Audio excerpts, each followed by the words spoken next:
ها يا جماعة، بيبتدي مسلسلنا بشان وليه جوزها وهم مرميين على الأرض ومخطوفين، وبنعرف إن جو حبيبها وأختها الغير شرعية هم اللي عاملين فيهم كده، وهي كانت منهارة ومتحطمة وسألتهم ليه بيعملوا كده، فأختها قالت لها عشان لما تموتي أورثك واخد الأسهم اللي أمك سابتها لك في شركة أبونا واستولى على الشركة كلها، مش كفاية واخدة أغنى راجل في الصين، أصلا كده كده ملكيش لازمة تعيشي. وجو قال لها إن هو كان بيستغلها طول الوقت ده وفهمها إن هو بيكرهها وعمره ما حبها زي ما كانت فاكرة، لأن هو بيحب أختها اللي أحلى وأحسن منها. فكانت مقهورة وشتمته فضربها لحد ما سقطها، وأختها الحقودة بقلب بارد ولعت فيهم وسابتهم ومشيت، فانهارت واتأسفت لليه لأن كل اللي حصل له ده بسببها. كان بيحبها وبيتمنى لها الرضا ترضى وهي ما كانتش شايفة حبه ليها، كانت معمية بحب جو القذر وتمنت لو يرجع بيها الزمن وتصلح كل حاجة وتديله حبها لأن هو الأولى والأحق، وتنتقم منهم على اللي عملوه فيها وخسارة طفلهم. وفجأة كل حاجة تلاشت وصحت وهي على سرير لي، وكان ماسكها من وشها ومتعصب عليها وقال لها انت مش هتبقي لحد غيري. وبنعرف ان امنيتها اتحققت ورجعت بالزمن وهي حاليا تبقى خطيبته اللي معذباه بحبها لان هي بتحب جو، وقامت وكانت مخضوضة وافتكرت ان هي بتحلم لان هما الاتنين ماتوا في الحريق، وقالت هو انا كنت هنا قبل كده. وافتكرت لما جابها غصب عنها وكان بيجبرها تحبه زي ما هو ما بيحبها ومهووس بيها، وقال لها انت لازم تحبيني زي ما انا ما بحبك. فكان حبها لجو ساعتها عميها وطلبت منه يفوق من الاحلام والاوهام اللي هو عايش فيها دي، لان هي عمرها ما هتحبه واللي بينهم ده شغل عائلات بس مش اكتر، لان جوازهم مصلحة. وقالت له انا مش بحبك انا بحبه هو، فتعصب عليها وقال لها ان هو هيفضل حابسها هنا لحد ما تقبل حبه لانه هيبقى جوزها ولازم تبادله نفس المشاعر. عنيف قوي. وبصيت له وكانت مصدومة وأدركت اللي حصل وإن هي رجعت بالزمن وراحت مسكته وقالت له إحنا عايشين بجد ولا أنا بحلم، ومسكته من خده وقرصته إحنا عايشين بجد إحنا عايشين بجد. فما كانش فاهم قصدها إيه ومسكها من خدودها زي ما هي ماسكة خده. سيبي خدودي. لا مش هسيب خدودي غير لما تسيب خدودي الأول، وأنا مش هسيب خدودي غير لما تسيب خدودي الأول. فسابته وكانت طايرة من الفرحة وفضلت تتنطط زي العيلة الصغيرة، وهو كان متعصب وقال لها إن هو متضايق منها. متضايق مني ليه؟ فقال لها عشان هي لسه بتفكر في جو حبيبها السابق برغم إن هي خطيبته دلوقتي ولازم تحافظ على سمعته، وكل شويه تهرب وتروح تقابله. وقرب منها فكانت هتقع فمسكها فاستغلت الفرصه وقربت منه وقالت له بس انت وحشتني. فزقها قبل ما يضعف وقال لها ان هو مش هتاثر بكلامها المعسول ده لان هو لسه شايف حبها لجو في عينيها وهيفضل حابسها في الاوضه هنا لحد ما يتاكد من مشاعرها ناحيته. فقربت منه بس انا ما بحبش غيرك. فقلبه كان مرفرف وقال لها بجد؟ فحطت ايديها على كتفه وقالت له ايوه بجد انا بحبك انت. وكانت لسه هتثبت له بس سكرتيره جون دخل وقطع عليهم اللحظه، واتصدم لما شافهم بالوضع ده. ما هو سنجل بائس يائس، وعرفوا ان هو هيجيله بعد ما يخلص لفلفه، فطلب منه يستنى وساله هو عايز ايه. فعرفوا ان هما محتاجينه في الشركه ضروري، فطلب منه يجهز العربيه ولسه هيمشي وقفته وقالت له ان هي عايزه تروح عيد ميلاد اختها، فرفض وقال لها على جثتي تخرجي من هنا. ما تخافش انا مش هعمل حاجه من وراك، انت لازم تثق فيا من هنا ورايح عشان انا بحبك انت، ارجوك خليني اروح. فتثبت مكانه وكان متفاجئ من التغيير ده، كان نفسه في اي كلمه حلوه منها من زمان. خلاص روحي. فعضلت له البدله ومسكت ايده وقالت له تعالى نشوف هنلبس ايه عشان انت هتيجي معايا، وخدته ومشيت. وبالليل جو وجين اختها كانوا بيلعبوا لعبه الحب، ولما كانوا قاعدين قال لها ان هم مش هيقدروا يستغلوا اختها اكتر من كده وياخدوا اسهم امها، لان هي بقت خطيبه ليه دلوقتي وفي حمايته، وان لعبه الحب اللي كان بيلعبها عليها ما بقتش تنفع خلاص لان هي بقت مخطوبه لحد غيره. فطلبت منه ما يقلقش وعرفته ان هي هتستغل علاقتهم القديمه ببعض وتنشر شائعات عنها في كل حته وتخلي ليه يكرهها ويسيبها. فكان فرحان وقال لها ان هو هيتجوزها اول ما ياخدوا الاسهم منها ويضم شركته لشركه ابوها، وضحك اضحك اضحك بكره هتاخد على قفاك. تاني يوم لما كانوا في العربيه عرفته ان هي تسبقه على عيد الميلاد وطلبت منه ما يتاخرش، وراحت عيد الميلاد. فاول ما شافوها اتصدموا، وصاحبتها راحت لها وعرفتها ان في شائعات بتقول ان هي كانت في فندق امبارح مع جو حبيبها السابق. طبعا هي عارفه مين اللي طلع الشائعات دي، فابوها زعق لها وقال لها جاي لك عين تيجي هنا بعد ما خنتي خطيبك ولسه جاي يضربها بعدت. فالحربايه اختها ولعته اكتر وخلت المعازيم يتكلموا عنها، فجاب اخره من كلام الناس وقال لها ان هي خلت شرف عيلتهم في الارض. ومرات ابوها طلبت منها تتاسف له لان هي خلت اللي يسوى واللي ما يسواش يتكلم عليهم، وهو زعق لها وطلب منها تتاسف له، فقالت له ان هي ما عملتش حاجه عشان تتاسف عليها. فاختها استغلت الفرصه وعملت دور الضحيه وعرفته ان هي بتتاسف نيابه عن اختها اللي امها ما عرفتش تربيها. فتعصبت وضربتها، فامها زعقت لها فضربتها هي كمان. والله تستاهل تستاهل. ففضلت تتمسكن هي وبنتها على جوزها وفهموه ان بنته كانت بتعاملهم بطريقه وحشه، بس هما ما كانوش راضيين يعرفوه عشان مهما كان دي بنته برضه، وهي كانت بتشرب وبتستمتع بكلامهم الاصفر ده. فابوها اتعصب وقال لها ان اللي هي فيه ده بسبب امها، لان هي معرفتش تربيها، فالغضب سيطر عليها وعرفته ان امها ربتها احسن تربيه، وانها ماتت بحسرتها بسبب خيانته ليها مع عشيقته ام الحربايه. وحكت للمعزيم ان ابوها وامها اتجوزوا من 25 سنه واسسوا شركه لو سوا، وبعد 5 سنين من جوازهم اكتشفت ان هو بيخونها مع ام الصفرة دي، وما قدرتش تستحمل خيانته ليها بعد كل حاجه حلوه عاشوها سوا، فماتت بحسرتها. فتعصب لان هي فضحته وضربها. فالمعازيم فضلوا يتكلموا عنه وقالوا ان هو شخص حقير وقذر، وان جين بنته غير شرعيه. وهي اول ما سمعت الكلام ده اتعصبت، فامها اتمسكنت عليهم وعرفتهم ان هي بتكذب، وابوها كان هيطق وطلب منها تركع وتتاسف له دلوقتي، وخلى الحارس يمسكها. فرفضت، فكان هيضربها، بس صاحبتها حمتها وعرفته ان هو لو اذاها الرئيس ليه مش هيسيبه في حاله. فمراته قالت له ما تصدقهاش لان هو استحاله يكمل معاها بعد الفضيحه دي، وراحت له وفضلت تسم في ودانه زي التعبان عشان يضربها. فسمع كلامها ولسه هيضربها ليه جه وحماها، والغضب سيطر عليه وقال له مين اللي اداك الحق تضرب خطيبتي؟ فخاف منه وتاسف له، وعرفه ان هو كان عايز يعلمها الادب بس مش اكتر، لان هي بنته وغلطت فيه، وكان خايف منه لا يقطع الشراكه معاه. فقال لها انت كويسه؟ لا وشي بيوجعني. فحط ايده على وشها وتعصب على ابوها لان هو ضربها، وعرفه ان هو لو فكر يلمسها تاني هيخسروا كل املاكه، وطلب منه يتاسف لها. فتأسف لها، ومراته عرفته ان هم عملوا فيها كده بس عشان يعاقبوها على الفضيحه اللي عملتها لهم، وان هم عيله في بعض وهو لسه ما اتجوزهاش يعني. فقررت تستغل فرصه ان هو في صفها واتمسكنت عليه، وعرفته ان هم اذوا مشاعرها بكلامهم القاسي. فكان متضايق، ده ما صدق رضيت عليه، وطلب من سكرتيره ينشر في بيان رسمي ان جين بنت غير شرعيه، لان امها كانت عشيقه ابوها، وان هم اهانوا البنت الحقيقيه للعيله دي. فابوها توسل له ما يعملش كده عشان الكل هيفضي شراكته معاه، فقال له يبقى لازم ترد كرامه مراتي المستقبليه حالا. فطلب منهم يتاسفوا لها، فكانت شمتانه فيهم وقالت لهم يا ريت تتاسفوا وانتوا راكعين عشان احس بندمكم اكتر، ما هي جات لها فرصه الانتقام ولازم تستغلها صح. فرجعوا وتأسفوا لها، فقالت لهم ما سمعتش كويس ايه؟ فتأسفوا لها تاني، فقالت لهم ان هي سامحتهم عشان قلبها طيب، وشكرته على وجوده جنبها راجلها وملاذها الآمن. ففرح اخيرا قادر يكون في نظرها الشخص اللي تتمناه. واختها وامها قعدوا يتحربقوا ويتسوا عليه سمهم علشان يتفرقوا، ولما ما لقوش فايده من كلامهم قرروا يلعبوا بمشاعره ويستغلوا نقطه ضعفه، وعرفوا ان هي لسه بتحب جو وناويه تهرب معاه وبتخدعه وبتلعب بيه. فضحكت على كلامهم وقالت لهم انا شفت ناس حقيره كتير، بس عمري ما شفت حد الحقارة والغباء بتاعكم ده. وقفشت فيه وقالت لهم انا ما بحبش غير ليه خطيبي وجوزي المستقبلي، ومش عايزه حد غيره في حياتي. وهو قلبه راح منه. فمرات ابوها قالت لها معنى كده ان انت هتتجوزيه؟ فكبستها وقالت لها خدتيها من على طرف لساني، والله كنت لسه هقول لك حضري فستان الفرح لان احنا هنتجوز قريب قوي. فبص لها وكان قلبه مرفرف، لا اجمد كده اجمد لسه. وابوها سالها هي ليه متمسكه بيه وعايزه تتجوزه بعد ما كانت رافضه الجوازه اصلا؟ فقالت له عشان هو وسيم وطويل وحنين ومراعي وكيوت وفي كل الصفات اللي انا بتمناها. اللهم زوجا شرحا برحا زي ليه كده يا رب. فاختها استفزتها وقالت لها طيب وحبيبك السابق اللي كنتي بتحبيه؟ فقالت لها ان هو بقى من الماضي خلاص، وان ليه دلوقتي هو حاضرها ومستقبلها، ويا ريت يبطلوا شغل الحربقه ده عشان مقفوش قوي. فطلبت منها تثبت لها ان هي بتحبه فعلا زي ما بتقول لهم عشان تحرجها قدامهم. ففرستها ومسكته بالغصب وعبرت له عن حبها، فقلبه اتكهرب في ايديها وما بقاش مصدق نفسه وكان طاير. اخيرا. ومرات ابوها كانت مصدومه وقالت لهم دي اكيد بتمثل علينا. فصاحبتها عرفتها ان هي مش راضيه تصدق حبهم لان هي واحده بصرم، وهي طلبت منه يمشوا لان الجو هنا بقى وحش قوي وخنيق. فقال لها تمام، وعرف ابوها ان هو لو ما قدمش اعتذار رسمي لبنته على اللي عملوه فيها هيفضحوا هو ومراته وبنته الغير شرعيه، وسابهم ومشي. رجل ورجال قليل. وبعديها ام جين كانت متعصبه لان الترابيزه اتقلبت على دماغهم وكل حاجه بقت ضدهم. فبنتها طلبت منها تهدى وعرفتها ان هي تخلي جو يتحجج لها باي حجه ويجرجرها لاوضه نوم، وساعتها هي هتبلغ ان هم مع بعض وتطربق الترابيزه على دماغها. واللي عاتبها وزعق لها لان هي سابتهم يقللوا منها كده. انتي ليه كنتي ساكته؟ اوفي اتكلمي معايا زي ما بكلمك. فاتصدم لما لقاها بتعيط. انتي كويسه؟ فحضنته وشكرته على دعمه ليها، فكان متاثر. وشك لسه بيوجعك؟ طيب انا هاخدك المستشفى بسرعه. فضحكت وعرفته ان هي مش محتاجه دكتور لان علاجها عنده هو مش عند الدكتور. فسالها ازاي؟ فخدت علاجها منه بطريقتها وقالت له انت علاجي، وهو كان مفرفر في ايديها ولسه هتمشي شدها في حضنه وقال لها ينفع تمشي وتسيبيني كده، وكان بيعالج نفسه هو كمان. انا بعتذر جدا للمتجوزين، حاسه اني بعمل مشاكل كتير الفتره دي. المهم في اللحظه دي سكرتيره السنجل البائس اليائس الحزين شافوا مقاطعهم تاني فتوتروا وبعدوا عن بعض، وسأله هو عايز ايه دلوقتي، فعرفوا ان السيد له عايز يتكلم معاه، فطلب منه يروح، وعرفته ان هي هتستناه عشان يكملوا باقي طرق العلاج. فتوتر واتكهرب، ايش حال ان انت كنت بتعذبها ومبهدلها عشان تحبك دلوقتي قلبت قطه؟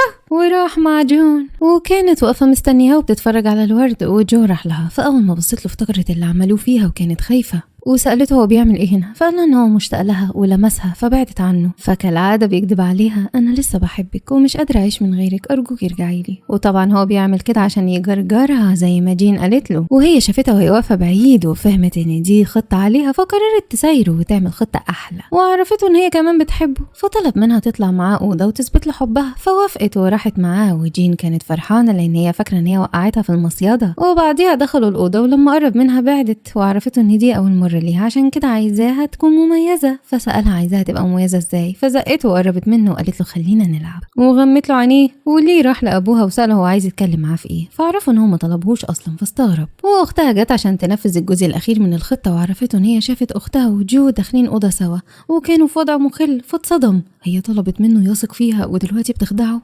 وسابهم وجري وراح لها وسمع صوته وهو بيقولها انتي فين يا شان يا حبيبتي، فتحطم وفقد اعصابه ودخل عليهم ولقاه مربوطه على السرير وهي مش موجوده معاه اصلا، وهو اول ما شافهم اتصدم، وصاحبتها هزقتها ومسحت بكرامتها الارض لان هي اتبلت على شان واكيد دي خطه منها، وهو سابهم ومشي وكان بيحاول يتحكم في اعصابه، ولقاها قدامه وبتناديه، فطلب منها تطلع له هي، فطلعت فشلها وخدها على اوضتها ورماها على السرير، والغيره والغضب كانوا مسيطرين عليه، وزعق لها وقال لها ان هو كان صدق خلاص ان هي نسيت جو ما بقتش تحب حد غيره، فقالت له ان هو فاهم غلط، فما كانش مصدقها. بعد ما خليتي قلبي يطير ل7 سما خليتيه ينزل ل7 ارض، كسرتيني، انا كنت صدقتك. فمسكت ايده وعرفته ان هي راحت معاه بس عشان تحرجه وتكسفه قدام الناس مش اكتر، فما كانش طايق لمستها وقال لها ان هو مش مصدقها وهي لسه بتحبه، وكانت بتنيمه في العسل عشان ما يحبسهاش وتروح تقابله براحتها، فقالت له ان كل ده بقى من الماضي وهي عايزاه دلوقتي، ومسكت ايده انا بحبك انت بس صدقني بجد، بجد، وهثبت لك حبي، ووعدته ان هي مش هتحب حد تاني غيره مهما حصل، وطلبت منه يسامحها ويثق فيها، وهي هتثبت له قدام كل حاجه وهتفهمه هي عايزه تعمل ايه بالظبط. فقال لها ان هو زعل واختفى لان هي الوحيده اللي حبها وملكت قلبه، وانه هيثق فيها وبيتمنى ما تخونش ثقته، ففرحت وحضنته، فمشاعره بدأت تنهار وطلب منها تبعد شوية عشان أعصابه، فقالت له ليه ما احنا مخطوبين، فقال لها ان هو هينهار لو فضلت حضناه بالطريقة دي، فاستغلت ضعفه ليها وقعدت على رجله، فما قدرش يتحكم في مشاعره أكتر من كده، ده كان مستنية تحس بيه بقاله كتير. وفي الوقت ده جين وجو كانوا بيتفقوا على خطة جديدة يقدروا ينتقموا بيها من شان على الإحراج اللي سببته لهم، ما يعرفوش ان هي رجعت بالزمن وعارفة كل خططهم وهتقلبها عليهم.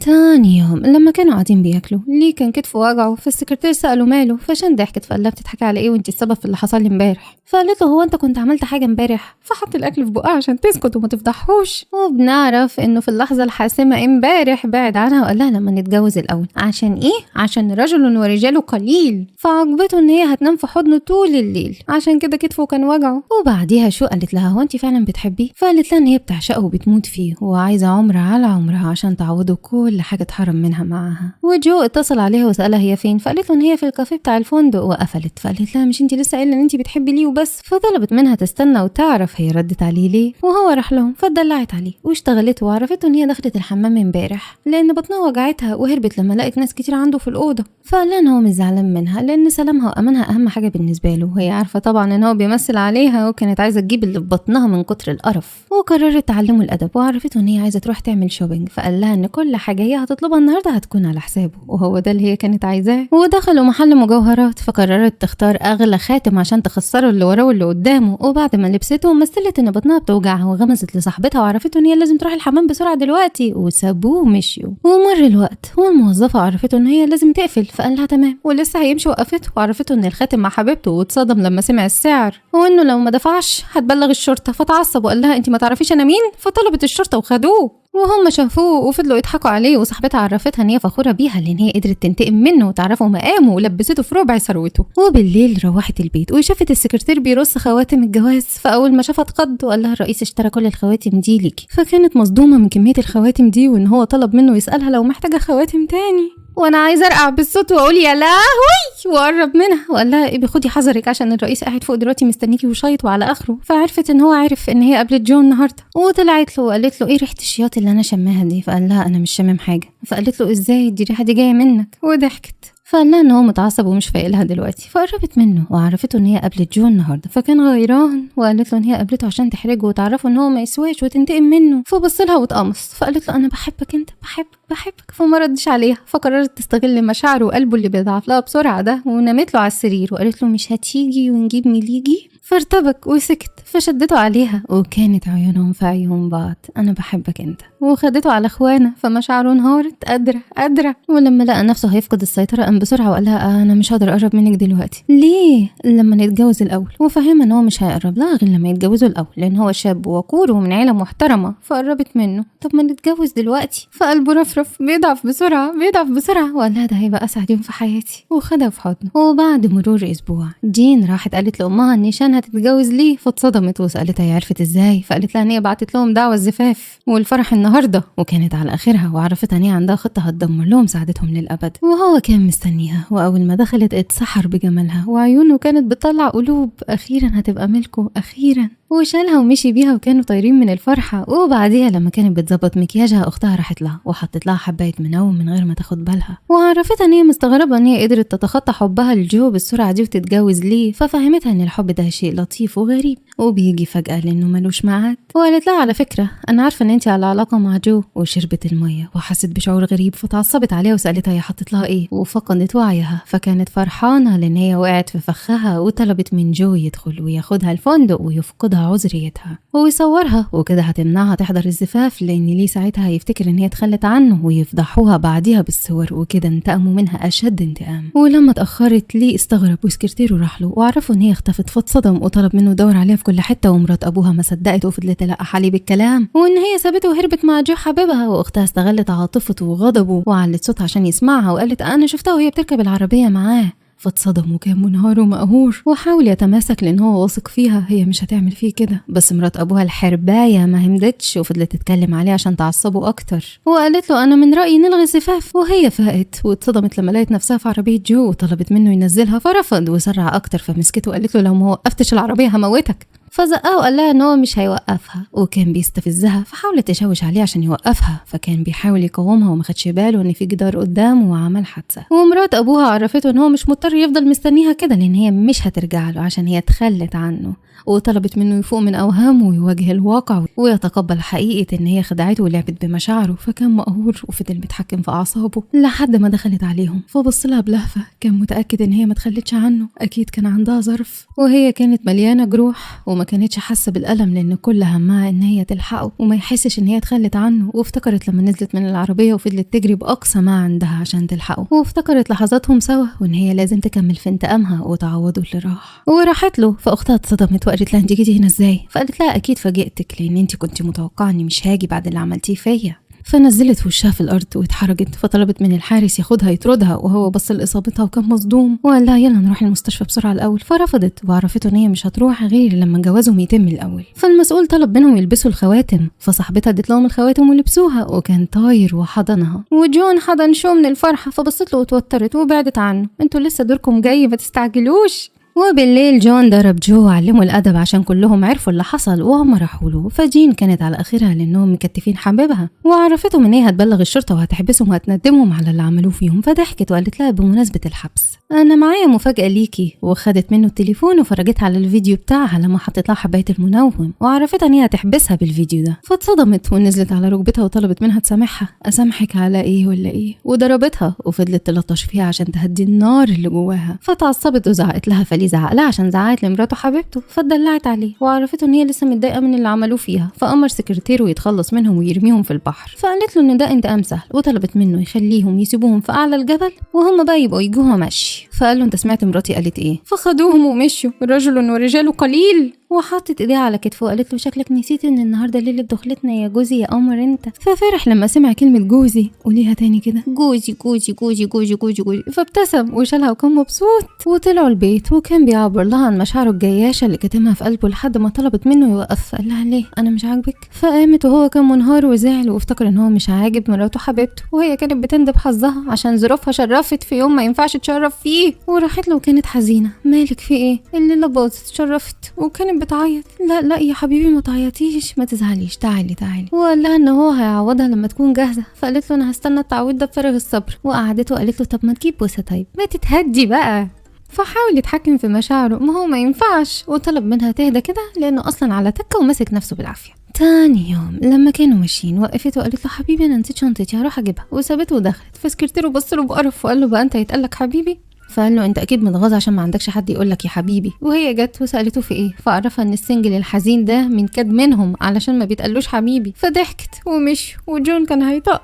وفي اللحظة دي أبو جين سألها مالها، فمراته عرفته إن شان بنته خلت ليه يسيبها في أعلى الجبل في نص الليل، وهي خدتها ماشي من الجبل لحد البيت وقعدت تتشحتف قدامه عشان تبين له إن هي الملاك المظلوم. وأمها استغلت شحتفتها دي وطلبت منه يعوضها عن الأذى اللي مرت بيه، وقالت له عينها في الشركة بتاعتك. فوافق وقال لها تعالي وأنا هعينك سكرتيرة. فمراته اتعصبت ورفضت وعرفته ان هي عايزاه يعينها في منصب المدير العام عشان تقدر ترجع كرامتها ومكانتها اللي اتبعترت قدام الناس دي. فعرفها ان المنصب ده لشان لانه معظم اسهم الشركه بتاعت امها. ففهمته ان امها ماتت من زمان وان شان دلوقتي اتجوزت ليه اغنى كبار البلد ومش محتاجه حاجه. ففكر في كلامه وقال لها معاكي حق، وطلب من بنته تروح الشركه وتتولى المنصب هي، وهو هينقل لها اسهم شان. وراحت الشركه وخدت المنصب وكانت فرحانه فاكره ان هي كده انتصرت عليها. وجو راح لها وعرف ان هو فخور بيها لانه ما كانش متوقع ان هي تقدر تضحك على ابوها كده. فقالت له ان هي لما بتحط حاجه في دماغها ما بتحلهاش، وفهمته ان منصبها ده مع منصبه هيخليهم قوه لا تقهر. وكانوا فرحانين. بس يا خساره فرحتهم ما كملتش. شان طبت عليهم، فاول ما شافوها اتصدموا وهي سالتها بتعمل ايه هنا. فقالت لها مالكيش دعوه. وقالت لي جو من يومين كنت هتموت وتتجوزني ودلوقتي لسه مكمل مع اختي، بصراحه ابهرتني. فخد اختها في حضنه عشان يكيدها، وهي عرفتها ان هي مش مرحب بيها هنا وان ده مكتبها دلوقتي. فقالت لها مكتب ايه يا مو مكتب انتي؟ فتعصبت وطلبت من الحراس يطلعوها بره. فقالت لهم الجدع يقرب.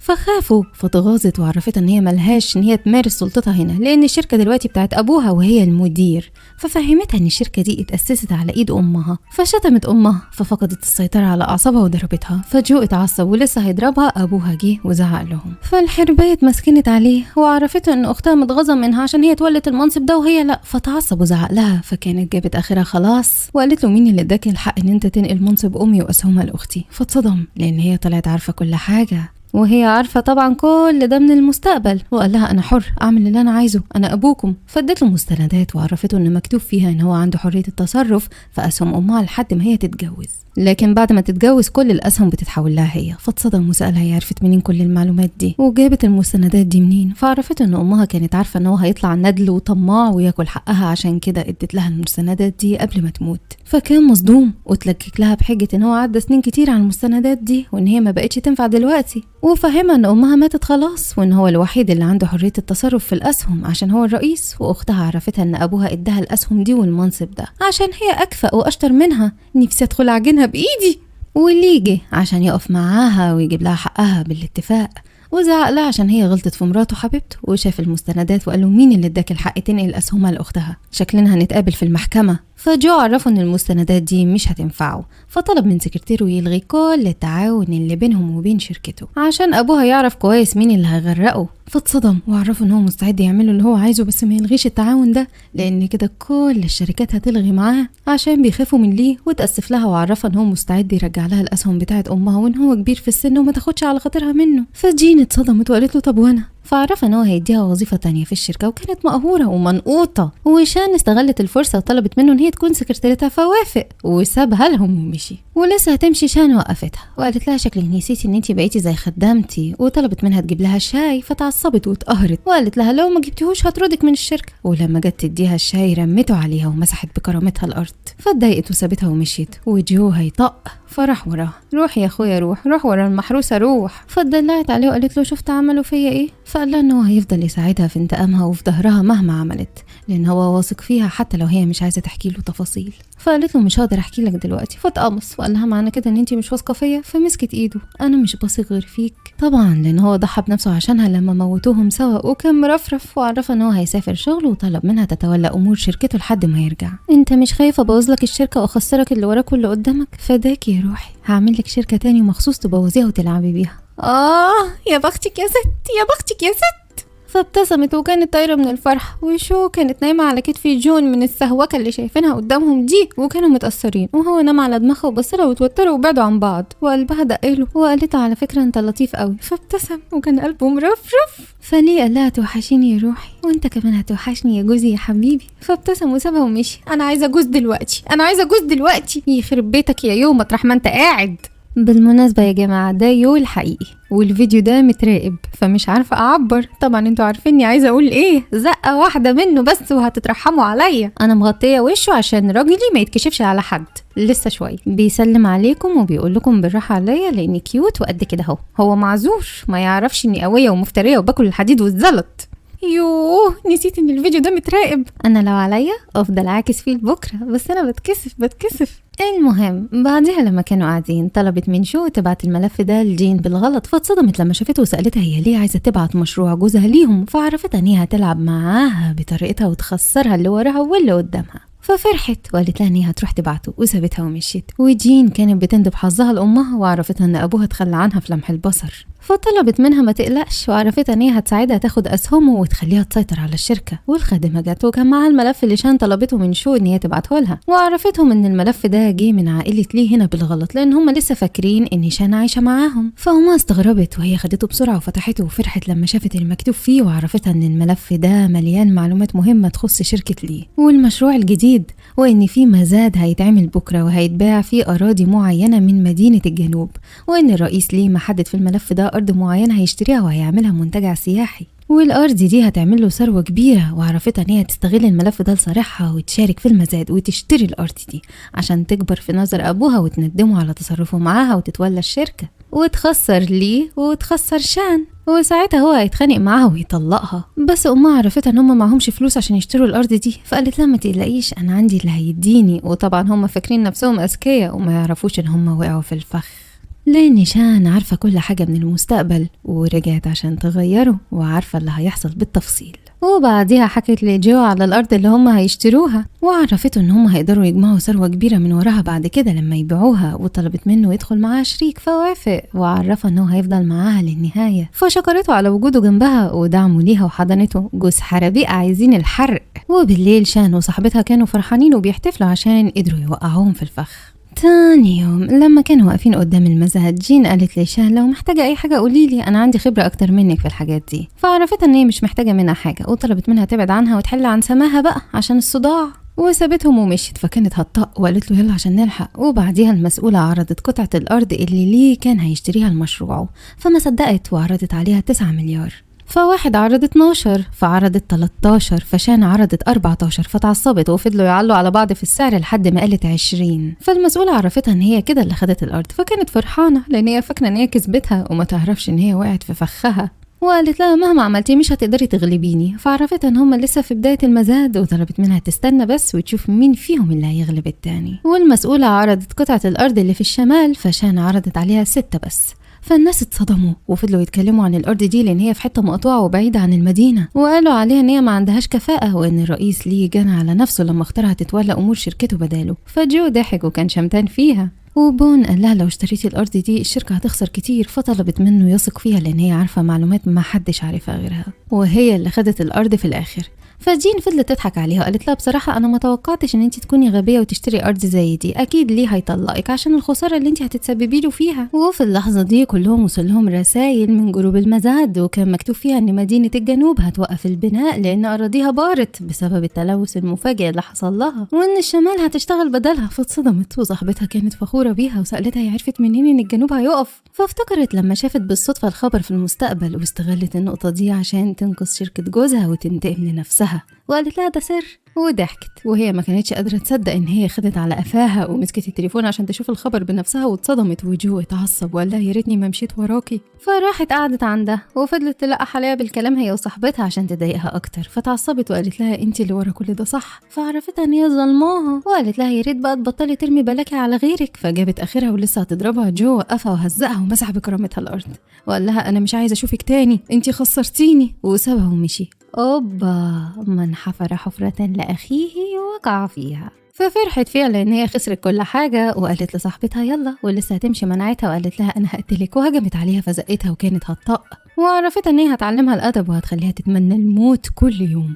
فقالت لها باستهزاء يا لهوي خفت، وقربت منها وعرفتها ان ابوها هيطلع عينيها على الخساره اللي هي سببتها له دي، وكفايه ان هي فضيحه. فعرفتها ان هو بيحبها وهيسامحها بسهوله، فقالت لها هنشوف، وسابتها ومشيت وراحت الشركه. فالمستثمرين سقفوا لها وشكروها على النجاح اللي الشركه وصلت له بسببها، وكانوا مستغربين من اختيارها للارض دي، فكانت فرحانه وشكرتهم على لطفهم وسابتهم ومشيت. وكانت واقفه فرحانه لان هي قدرت تنتقم من جو وجين على اللي عملوه فيها، وهو اتصل عليها فردت عليه وقالت له كنت لسه بفكر فيك. فعرفها ان هو فخور بيها لان هي قدرت تثبت نفسها لكل الناس بجداره وانقذته، فكانت فرحانه وعرفته ان هي عايزاه يكافئها. فسالها عايزه ايه، فقالت له عايزاك تعوضني عن ليله الدخله اللي باظت. فصاحبتها اتصدمت من جرأتها في الكلام وقالت لها يخرب بيتك، وهو توتر وتحجج لها بالشغل، وعرفها ان هو لازم يقفل دلوقتي عشان في واحد بائس يائس بيسمعهم. فقالت له تمام، وصحيح ما تنساش تستعد كويس عشان هبهرك. فسكرتيره جسمه اشعر وقال له يدي الحلق للي بلا ودان، فضربه. وافتكرت لما سالت امها زمان هي ليه بتسهر وبتشتغل لوقت متاخر، فعرفتها ان هي بتعمل كده عشان تامن لها مستقبلها، وطلبت منها تحمي نفسها وتعيش سعيده. فقررت تضاعف انتقامها وطلبت من صاحبتها تجيب لها كل المعلومات المتعلقة بأسهم شركة لو وجو مع بعض، فقالت لها تمام. وبعديها أبو جين ضربها وهزقها ومسح بكرامتها الأرض عشان هي فضحتهم وشركتهم كده هتفلس بسببها. ومساعده جه وعرفوا إن في حد بيشتري الأسهم بطريقة جنونية، ولما سألوا مين قال له شركة لي، فعرف إن شان بنته هي اللي ورا كل ده، فاتصدم وسابهم ومشي. وفجأة بطنها وجعتها وكانت بتصرخ من الألم، وطلبت منها تاخدها المستشفى، فخدتها وعملت فحص والدكتور عرفتها إن هي حامل. فاتصدمت وشافت نتيجة الفحص وما كانتش مصدقة عينيها، وامها كانت مصدومة وقالت لها اللي في بطنك ده ابن جو صح؟ ده كده جه في وقته. وطلبت منها تروح له وتعرفوا ان هي حامل منه، وساعتها هو هيخاف على اللي في بطنها وهيطلب رضاها وهيقف في صفها ويدعمها ويعمل لها كل اللي هي عايزاه. فسمعت كلامها. وبالليل جين راحت له وفضلت تخبط عليه وتتوسل له ويفتح لها، فامه فتحت لها وزعقت لها وقالت لها ليكي انت جينا بعد ما خسرتينا، ومسحت بكرامتها الارض وطلبت منها ما تجيش بيتهم تاني، ولسه هتقفل مناعتها وعرفتها ان هي حامل، ووريتها الاثبات فاتصدمت وقطعتها وقالت لها احنا مش هنعترف بالطفل ده ابن غير شرعي. وطلبت منها تعمل عمليه اجهاض فرفضت وشتمتها وان هي ام قاسيه. فجو جه وزعق لها لان هي شتمت امه، وطلب منها تتخلص من الطفل ده لان هو مش هيعترف بيه. فمسكت ايده وترجته يدي لعلاقتهم فرصه، فرفض وقال لها انا بكرهك اصلا وزقها، وسابوها ودخلوا. فكانت منهاره وفضلت تخبط عليه على امل ان هو ممكن قلبه يحن، بس بعد ايه جالك الموت يا تارك الصلاه. وبعديها شو اتصلت على شان وعرفتها ان جين حامل من جو، وفهمتها ان هي راحت له عشان يقبل طفلها بس هو رفضه، وطلب منها تتخلص منه. فعرفتها ان هي عارفه ان هو كان هيعمل كده لان هو دلوقتي بيكرهها لان هي خسرته كل حاجه وقفلت. واول ما بصت قدامها لقيت حبيب القلب، ففرحت وجريت عليه وحضنته وعبرت له عن مدى اشتياقها ليه، وقالت له وحشتيني قوي وانتي كمان وحشتيني، ولسه هيعبر لها عن اشتياقه ومناعته. وفهمته ان هي محتاجه يتفرج معاها على العرض الاول، فقال لها عرض ايه، فعرفته ان هو هيعرف كل حاجه في الوقت المناسب وابتسمت. وبعديها جين جالها اتصال من رقم غريب وعرفها ان جو حبيبها بيخونها في فندق الريال في الأوضة 204، وفهمها ان هو هيبعت لها صورة عشان تتأكد من كلامه. فقفلت، واول ما شافت الصورة اتصدمت. وفي اللحظة دي هو كان بيرفه عن نفسه مع السنيورة الجديدة. طب والله السنيورة الجديدة احلى منهم كلهم. وعرفها ان هو انفصل عن حبيبته القديمة وقال لها انا بحبك انتي. فابتسمت وقالت له يا بكاش، ولسه هيمارسوا الفحشاء. الباب خبط ففتح وكانت هي، واتصدم لما شافها وكان هيقفل، فزقت الباب ودخلت وبصت لها وقالت له يا واطي يا حقير، انت تخوني مع دي؟ ما هو بصراحه حقه، انت شايفه دي عامله ازاي؟ ولسه هتضربها مسكها ورماها على السرير، وهي اول ما شافتهم بيتخانقوا كده لمت هدومها ومشيت بسرعه. فكان متعصب وعرفها انه مش عايزها في حياته وطلب منها تبعد عنه وتسيبه في حاله. فكانت منهاره وسالته هو ليه باعها وتخلى عنها بسهوله كده، فقال لها ان هو اتخلى عنها لان هو ما بيحبهاش، وفهمها ان هو كان معاها كل ده عشان املاكها بس، ودلوقتي املاكها راحت فملهاش عايزه يضيع وقته عليها. فانهارت وقالت له انا هقتلك، وهجمت عليه فقاومها وفضل يلطش فيها فتعبت وطلبت منه يوقف وتوسلت له عشان ياخدها المستشفى لأن بطنها وجعاها وشكلها بتسقط، فرفض وضربها وفجأة الشمعدان وقع وولع في المكان كله. وبكده شان حققت انتقامها المثالي مع إنها ما كانتش هتولع فيهم، بس هي دي العدالة اللي سببتها الظروف عشان الحق يرجع لأصحابه. وبعديها لما كانوا قاعدين جون عرفهم إن جو وجين ماتوا في فندق رويال لأن الأوضة اللي كانوا فيها ولعت بيهم وسابهم ومشي، فكانت فرحانة وقالت له يلا بقى عشان نلحق سهرتنا. ولما كانوا بيرقصوا شالها وفضل يلف بيها وكانت عيونهم في عيون بعض. حققت انتقامها وتخلصت من البذور السامة وهتعيش معاه بسعادة للأبد. الشخص اللي كانت بتكرهه عشان كان بيحبها وبيجبرها تحبه، الشخص اللي ضحى عشانها وهي ما كانتش حاسة بيه، جات لها فرصة ان هي تعرف قيمته وان هو طلع أحن عليها من القريب.